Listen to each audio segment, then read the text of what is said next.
All rise. Judge Vanderbeek Court is now in session. Judge, this is case number JVB 1006, Shaw versus Shaw. Thank you. You all may be seated. Okay. Amelia Shaw, you brought this case before the court. What's going on? So our daughter has been living with me for 2 years. We're separated, and she's currently not paying any child support. And I thought maybe she would grow up, but I guess it's time to force her hand. So. Okay. Any reason why you're not paying child support? She makes a lot more money than I do. Okay. Is that your only reason? Mm-hmm. You know it doesn't really work like that, right? Well, I spend a lot of time, I'm trying to build my career. I'm a hairstylist. Okay. So congratulations. Thank you. You're welcome. So I travel a lot. I don't have a lot of extra money. When she says she travels a lot, she's at music festivals like every other weekend.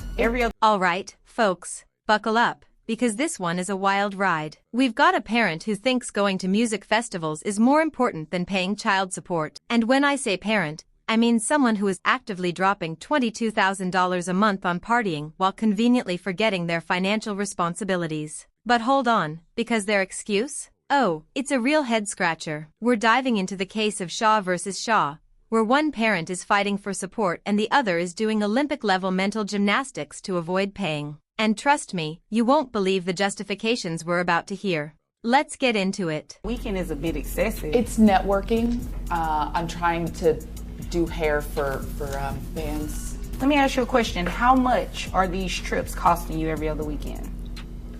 Probably close to $1,000. Close to $1,000, and you're going twice a month?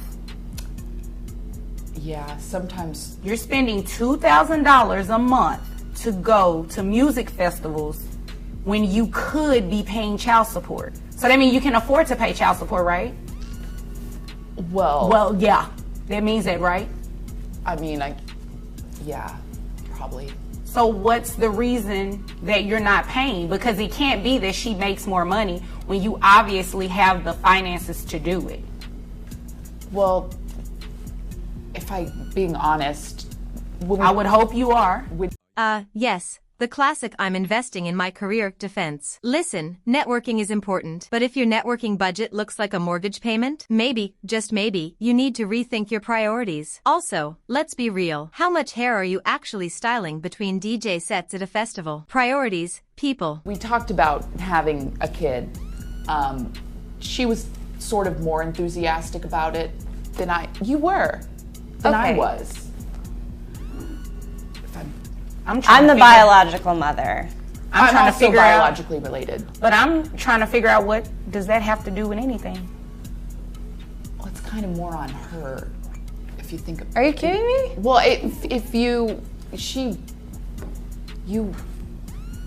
Because I gave birth to I don't even understand what's going on right now. What do you mean that it's kind of more on her? It's your child too.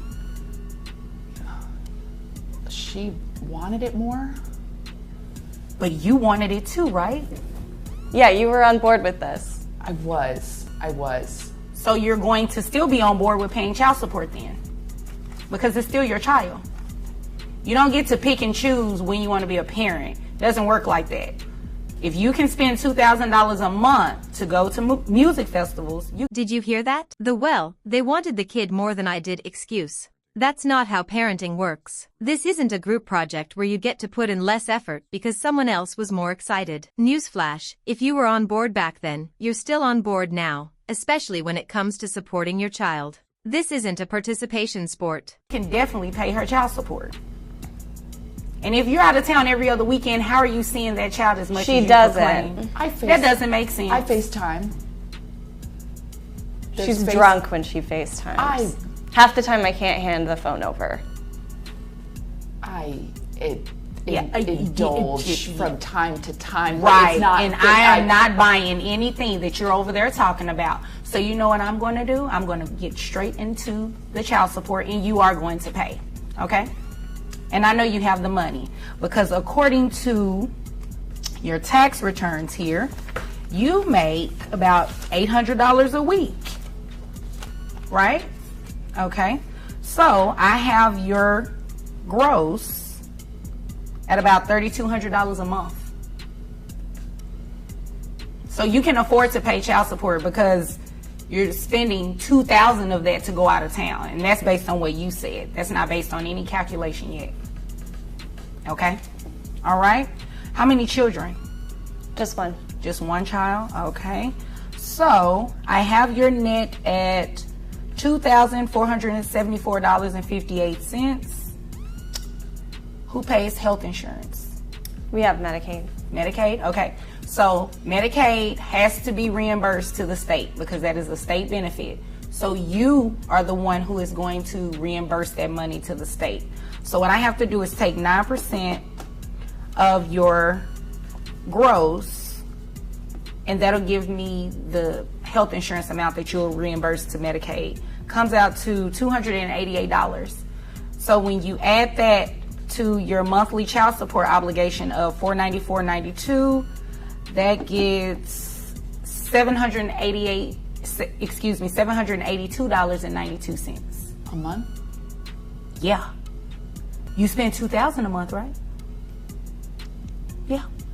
Yeah, exactly. So you can afford it. I think one music festival a month is enough. And maybe you should take your daughter with you to the music festival. I don't think so. No? And there it is. The math doesn't lie, folks.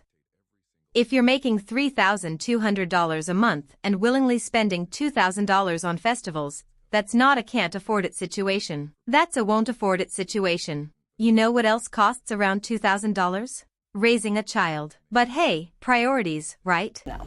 Oh. I don't trust that. Oh. Well, you know, now that she's paying child support, you really can't dictate what she does on her weekends. It's kind of how it works. Mm-hmm. I just don't think that's a safe environment for a 3-year-old to be in. It may not be, but until something actually happens, you can't dictate that. You wanted child support, you gave rights. You pretty much gave birth to a visitation rights. You understand? Yeah. And child support and custody are completely different. So that doesn't mean at any point, if she stops paying, that you can start denying her access to the child. It doesn't work like that. This right here is an important legal lesson. Child support and visitation are two separate things. Just because you're paying support doesn't mean you get to dictate every single aspect of parenting time, and vice versa. If you stop paying, that doesn't mean access to your child gets cut off. The court isn't here for petty power plays, only fairness. Okay. You all understand? Okay. Anything further? No, ma'am. Anything further from you? Okay. If there's nothing further, you all are dismissed. And there you have it, justice served. The judge saw right through the excuses, did the math, and made sure that this child gets the financial support they deserve. Bottom line, parenthood isn't about convenience. It's a full-time responsibility. So what do you think? Should the judge have been even tougher on this one? Drop your thoughts in the comments below. And if you love breaking down courtroom drama, make sure to like, subscribe, and turn on notifications, because trust me, there's plenty more where this came from. See you in the next one.